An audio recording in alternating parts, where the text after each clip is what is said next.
Suriah, sebagian Irak. Mereka masih satu darah, satu kabilah, namun dibelah penjajah. Bangsa Melayu pun demikian.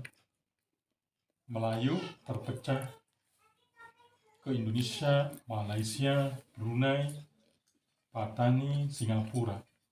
Satu akar sejarah, satu rumpun budaya, namun terpisah dalam batas-batas negara buatan. Perpecahan ini bukan hanya fisik, tetapi memutus aliran kekuatan umat. Tidak hanya terpecah secara geografis, umat juga terpecah cara berpikir. Ada yang terlalu tasawuf hingga melupakan realitas. Ada yang terlalu fokus ke fikih kecil hingga lupa fikih besar. Ada yang mengukur segalanya dengan satu pendekatan akidah. Urusan pakaian dinilai merusak akidah. Urusan jenggot dinilai akidah, padahal urusan umat lebih luas dari itu. Ada yang saling menuduh atas nama Ahlus Sunnah. Satu kelompok mengklaim dirinya Salafi, yang lain Asy'ari, dan keduanya saling menuduh sesat. Semuanya merasa paling mewakili Rasulullah SAW. Dalam suasana seperti itu, moral hancur, politik pecah, budaya tercerabut, umat bingung. Lahirlah Ikhwanul Muslimin pada tahun 1928. 1928. Gerakan ini hadir bukan sekedar organisasi, tapi proyek peradaban. Ketika kita bicara dakwah, kita bicara mata rantai panjang sejak Nabi pertama hingga Nabi Muhammad SAW. Risalah dakwah itu dimulai oleh nabi-nabi terdahulu, terus mengalir dan akhirnya diamanahkan kepada Rasulullah terakhir Muhammad SAW untuk seluruh manusia. Namun dakwah itu tidak selesai pada zaman Rasul. Beliau diutus untuk seluruh manusia. Tetapi manusia datang setelah beliau, generasi demi generasi. Maka para sahabat menyebar ke segala penjuru bumi melanjutkan misi beliau. Setelah mereka wafat pun dakwah belum selesai. Lanjut oleh tabi'in, lanjut oleh ulama, lanjut oleh para panglima, amir dan khalifah. Di masa Bani Umayyah, Islam menyebar dari Andalusia ke timur. Di masa Abbasiyah, ilmu berkembang. Di masa Turki Utsmani, kekuasaan meluas hingga sepertiga bumi. Namun,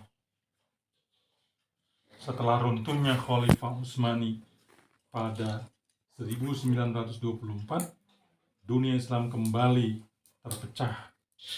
Maka ketika Ikhwan lahir, ia tidak sedang memulai sesuatu yang baru, tetapi menyambung sesuatu yang terputus. Ia lahir bukan untuk memulai sejarah, tetapi untuk melanjutkan sejarah. Imam Hasan al-Banna membaca realitas tersebut dan memahami bahwa misi dakwah tidak boleh berhenti. Allah telah mewajibkan untuk umat Islam terus berdakwah, melanjutkan apa yang dibawa oleh Rasulullah Sallallahu alaihi wasallam. wa qatiluhum hatta la takuna fitnah. Gitu. Apa terusannya? Wa qatiluhum hatta la takuna fitnah wa ya dengan apa? Wa yakum dinu kulluhu lillah. Fitnah di sini adalah kekufuran, penyekatan manusia dari agama, sistem yang menghalangi manusia taat kepada Allah Subhanahu wa Ta'ala.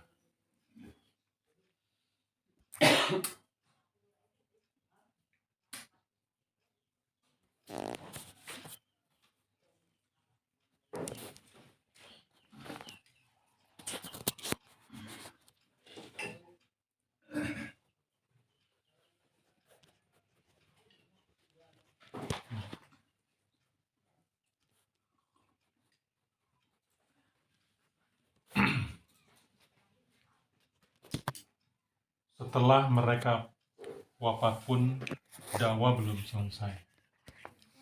Ya, sudah sendiri mana? Ya.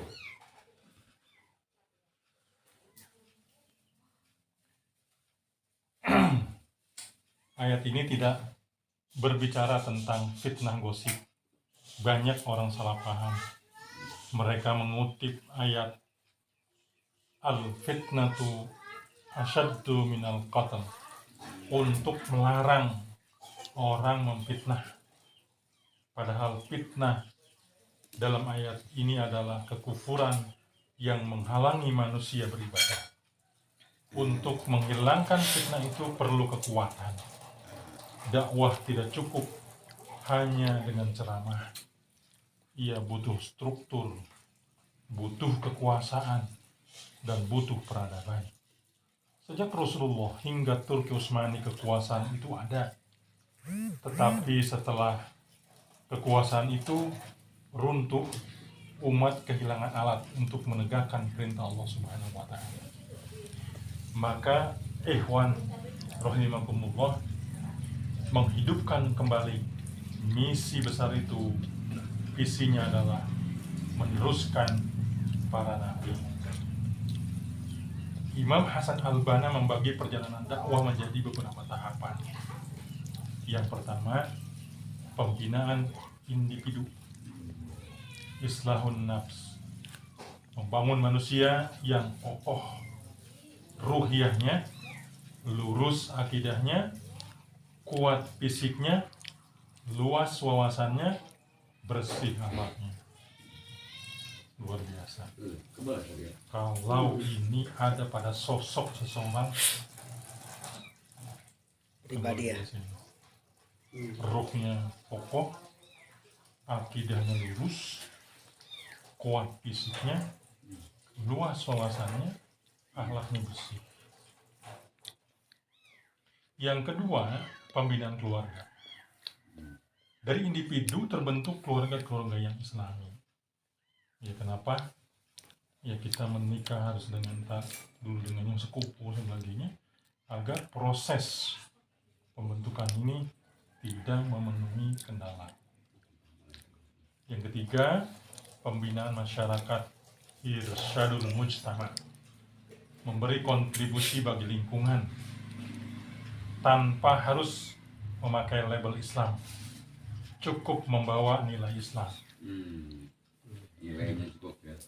Nilai Islam tanpa harus menunjukkan bahwa ini Islam. Yang keempat, pembinaan negara. Negara menjadi alat dakwah, bukan tujuan akhir. Ya. Jadi kenapa kita berpolitik sampai ya menjadi gubernur, bahkan presiden gitu ya. Kemudian yang kelima, kesatuan negeri-negeri Islam. Negeri-negeri Muslim harus bersatu kembali.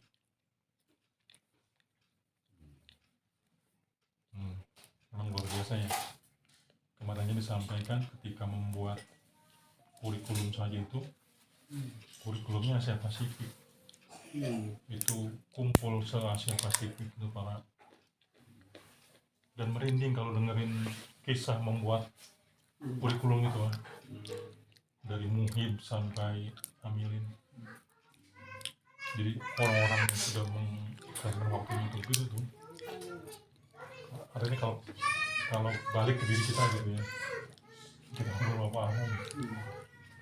Dan sekarang tuh orang-orang muda gitu, yang jelasin tentang kurikulum, bagus gitu. orang muda ya, yang paling ini Sedainur Rafiq, paling tuanya gitu, Hozin, tim itu, yang lainnya muda-muda, yang kita belum pada, yang sendiri nggak kenal gitu mereka.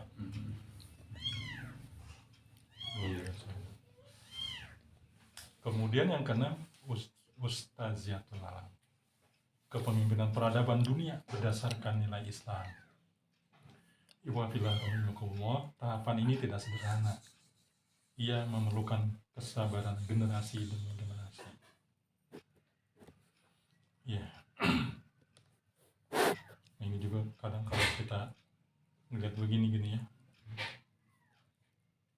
nggak sederhana, perlu kesabaran begitu ya, tentang apa namanya, kita berpuasa gitu. Ini perlu masih kader-kader yang memang tahan apa namanya, tahan segalanya lah, godaan-godaan ketika ada di parlemen dan lain sebagainya. Iwah bila rahimakumullah, gerakan Ikhwan adalah gerakan yang sangat peduli negeri muslim. Imam Hasan al-Banna sangat peduli pada pembebasan negara-negara Islam dan penjajahan. Ya, buktinya ketika Indonesia mengikrarkan merdeka, itu yang paling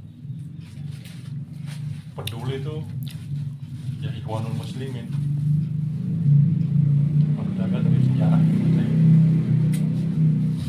Beliau bahkan pernah menyuruh anggota Ikhwan yang bekerja di terusan Suez untuk menghalangi kapal Inggris yang ingin kembali menaklukkan Indonesia.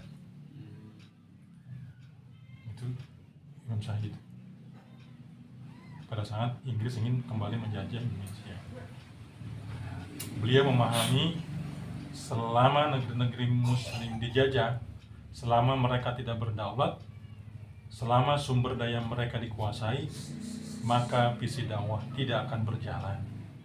Karena itu, Ikhwan sangat memperjuangkan kemerdekaan negeri-negeri Muslim. Makanya merancang undang-undang itu kan ya.